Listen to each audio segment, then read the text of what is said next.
Hey folks, welcome back to WarThunder. I'm just going to stick some random background footage on this video rather than talk you through what I'm doing like I would normally, because really what I'm going to talk about today is the economy and all of the stuff that's been going off in relation to that. So there's been a lot of economy drama since Guardian announced an economy update. I don't actually know when, a couple of weeks ago. I've kind of caught on to this a bit late, but since I've not been covering WarThunder in depth for a while, I thought that I'd use that opportunity to kind of piece together why and sort of flesh that out a little bit extra for you. What I'm going to start off by doing is just relaying to you my involvement in this game in general and how far back that goes, and then we'll sort of build it up from there. I've been playing WarThunder since 2012. I actually started out on PS4 when the closed beta, I think it was, dropped on PS4. I would still have considered myself a casual at that time. When PS4 first got added, it only had arcade mode, and I got most of my kicks from watching the Mighty Jingles and a few other people. I can't remember their names now. There were a bunch of YouTubers that used to do RRB videos, and this was before tanks were even in the game. Now, arcade wasn't really what I wanted from the game, so I didn't play it that much, but I'm sure if you go back far enough you might find a few odd little clips of me playing arcade. Back then I actually had an Airsoft video channel, which is the same channel, but I've since unlisted all the Airsoft videos and kind of moved it to gaming, but I digress. So it was probably around the time that it was probably a couple patches before the Chieftain Mark 10 got added, where I started considering myself like not a casual WarThunder player anymore, and that was probably about 5, maybe 6 years ago. So given that the game has been around for about 10 now, I've only really been solidly playing it for the latter half of that. And it was when stuff started to get more modern, like 1960s onwards, that I started to pay more attention. My gaming history in this game has largely been RB focused, really, and it was only around the time that the F100 and the MiG-19 were added that I started making a shift to jets and also to sim. That was where my channel kind of started to grow a little bit, just focusing on the niche part of the game. I even used to send clips into Thundershow, and I actually did win it once with a cross-map snipe on Sinai Desert with the Chieftain Mark 10. Actually, whilst we're still on that topic, I only won because someone actually stole my clip, so I didn't even submit the one that won, someone else did, which kind of rubbed salt in the wound even more. But I emailed them and they sent me the winnings, so it was all good. That was actually probably the time when I started spending money on the game. So as we start moving into the economy stuff, that should really highlight how much better it used to be, because I didn't really put money down until it got to that point. And obviously those tanks are now like around 8.7, 9.0, and the jets are around the same, I think the suit, in fact no, the F100 for some reason I think is still 9.7 for like why. It makes it completely unplayable, whereas the MiG-19, which is far superior, is like 9.3 I think. Anyway, there's going to be a lot of rambling and cut-offs and what have you in this video. I remember being able to grind an entire air tech tree in about a weekend. So I would play RRB. I remember when the French air tree was added, and back then the VC331 or whatever it's called, the minimum fuel load it could take was like 50 minutes, and it was insanely bad, and I still managed to get an ace in it. And I grinded the French tech tree out in a weekend. And yes, I will admit there were a lot less aircraft in the tech tree at that point, but can you even imagine being able to do that with a new tech tree now? Like, without having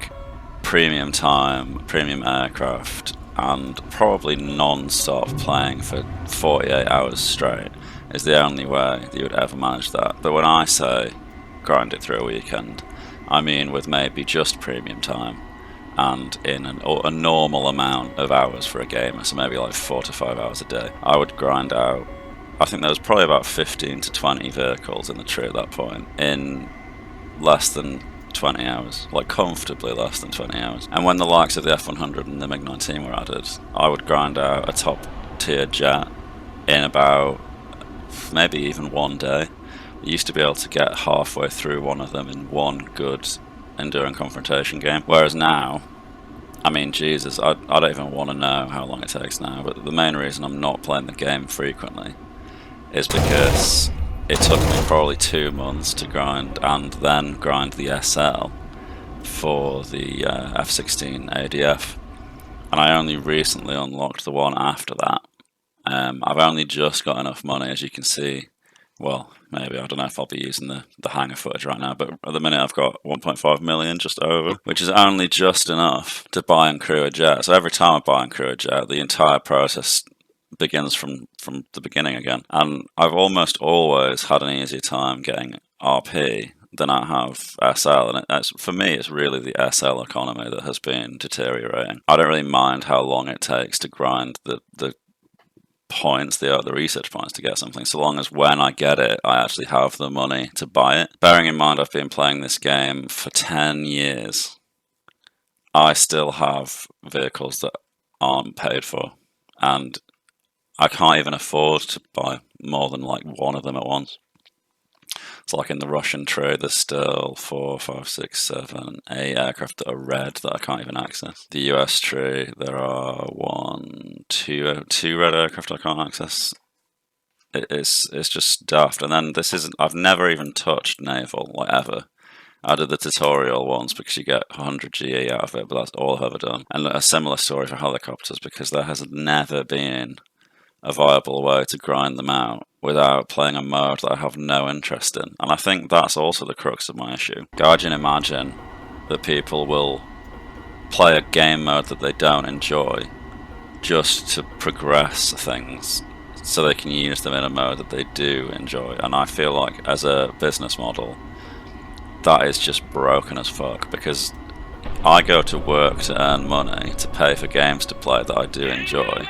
The work bit is how I do the fun bit. What Guardian have done is create a work market in a game. Like, what the fuck is that? Like, it's absolutely insane. It's a complete joke. Let's move on to how I think long-term players like me are disproportionately affected by the economy nerfs, and I actually think that Guardian intended that to be that way. Guardian know that new players don't know how the economy used to be, so they can quite significantly reduce earnings, and someone that downloaded the game yesterday will never know what they missed out on. And I think Guardian have intentionally designed it to be this way, because they know that so long as they can keep the game looking interesting enough to continually bring in new blood, there'll always be new people in the game. The second half of that strategy is that Guardian have tried to gradually make the economy worse and worse and worse and worse so that they can exploit the player base for more and more and more money. And the ideal situation for them would have been that as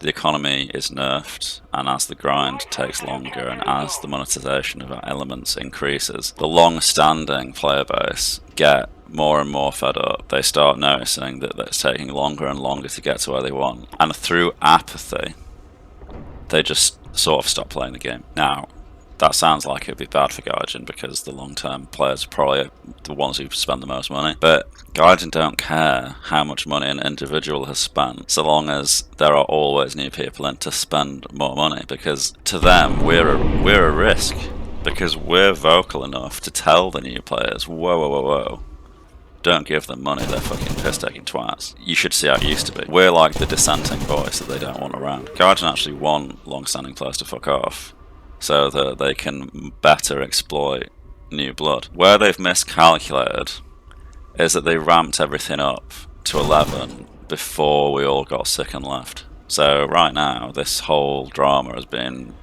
kicked up by essentially long-standing players, the people who have been here for 2-3 years, which clearly are still quite a large chunk of the player base. And they've said, now that this is enough. If you don't go back to how things were, then you can say goodbye to the game, full stop. And review bombing has occurred. I actually think that review bombing probably happened as an outlet because it just seems like the best way to hurt Guardian.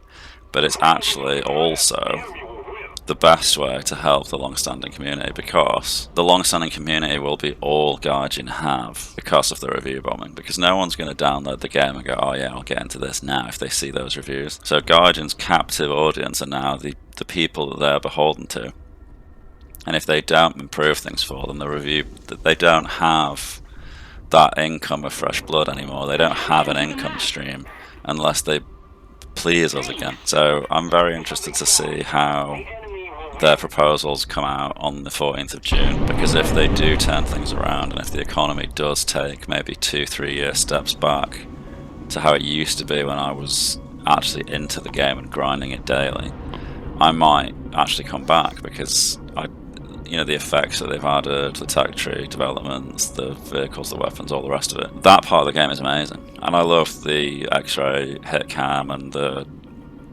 modelling of everything and how detailed they've done armor and different effects from different shells and yada yada yada. It's just the fact that it's a free-to-play game, and that comes with baggage that make me not want to play the game. To summarise, Guardian's problem effectively is that they didn't piss off me and my ilk enough that we left before things got this bad, and now we're actually here to yell about it in the form of negative reviews to prevent new blood from coming in that Guardian can exploit for income. So they're stuck with us until they please us, and the reviews maybe get changed or start to pick back up again. The one thing I don't understand at all, though, is why it took this long for it to happen, because Guardian have been gradually ass-fucking us for maybe the last forever basically. This was probably their long-term plan from the beginning. But when I started to really notice it getting bad was probably about 2 to 3 years ago, which incidentally is the time that I started looking into DCS and moved away from WarThunder. And obviously if you follow the channel now,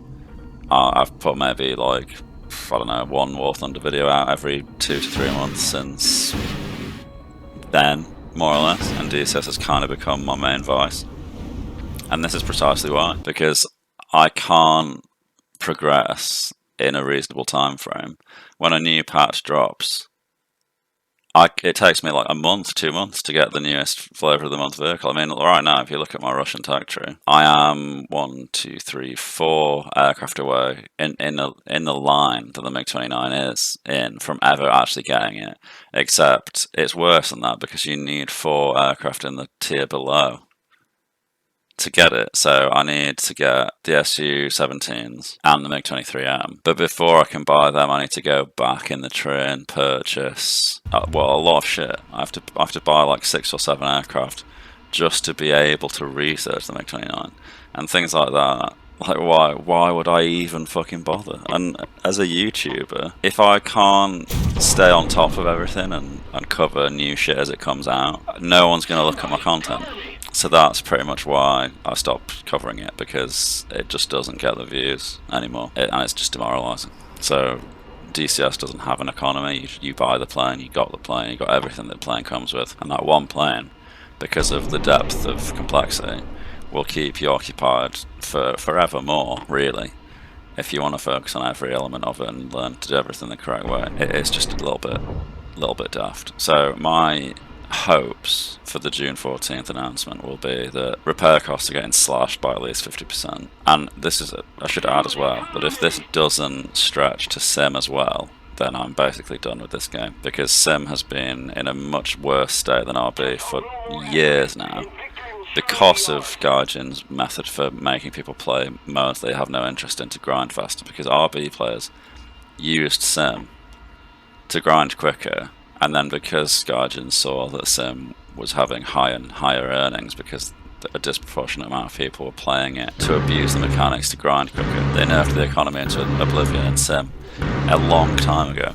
And you still see people joining Sim lobbies that are clearly RB mains, asking how the best way to grind is, and there just isn't one anymore. Like, Sim is not for grinding anymore. If you want to get new planes to play in Sim, then ironically you should go back to RB, where the earnings haven't been nerfed, because there's a large enough base of players that are there all the time just to only ever play RB. The figures, the statistics that Guardian use aren't fucked, and statistics are the reason that the game is in the state that it's in. There are definitely times where Guardian should look at the bigger picture and think maybe the statistics of this situation aren't giving us they're not giving us the full picture, and they should dig a little bit more and look into maybe the psychology of why a certain vehicle is being completely ignored, or why something is being spammed out in high numbers, rather than just adjusting based on statistics. Because if one vehicle is seen as like the flavour of the month overpowered vehicle, everyone will grind to get it, everyone will play the shit out of it, and then because of the disproportionately high number of people that are playing it,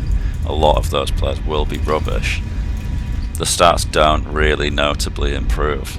so it stays where it is and continues to silk up the shit out of everything, and it doesn't get moved. Like the MiG-19 being in at 9.3, at least in sim, because that thing is insanely good, and if you don't get faced with all aspect heat seekers, it will out energy and outperform pretty much everything else within 1BR spread of its bracket. But because shit people play it too, it gets to stay where it is.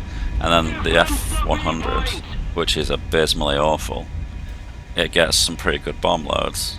So the people that do play it will just use it as a bomb trap, where it is still possible to just ditch a load of shit on a base or a runway or whatever from max range at high altitude and still make some earnings. Or they just don't play it at all. So the amount of figures coming in show that it's doing about average as well, because people either play it in a really specific way to earn money while they're bombing with it, or they die trying to use it as a fighter because it's abysmal.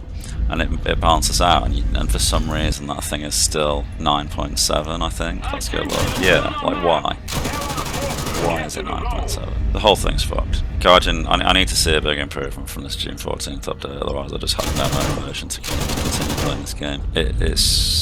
It could be great, but greed is blinding them and ruining it completely. If they focused on the players that actually care and not the players that will only ever be here for 6 months, spend a couple £100 and then leave, the game would be a lot better for it. But I think that at this point I've just kind of lost track of everything, and I'm just going to end up repeating myself if I haven't already, so I'm going to call it there. Thanks a lot for watching, folks. If you got this far, leave your thoughts in the comments below. Let me know what your take on it all is, whether you're happy to stay despite the current situation, or you're gonna consider leaving unless it improves. I guess we'll see how it all pans out. I might do a follow-up to this after we hear the June 14th announcement. For the time being, I don't have much desire to continue making content on the game, and that's it from me. Cheers.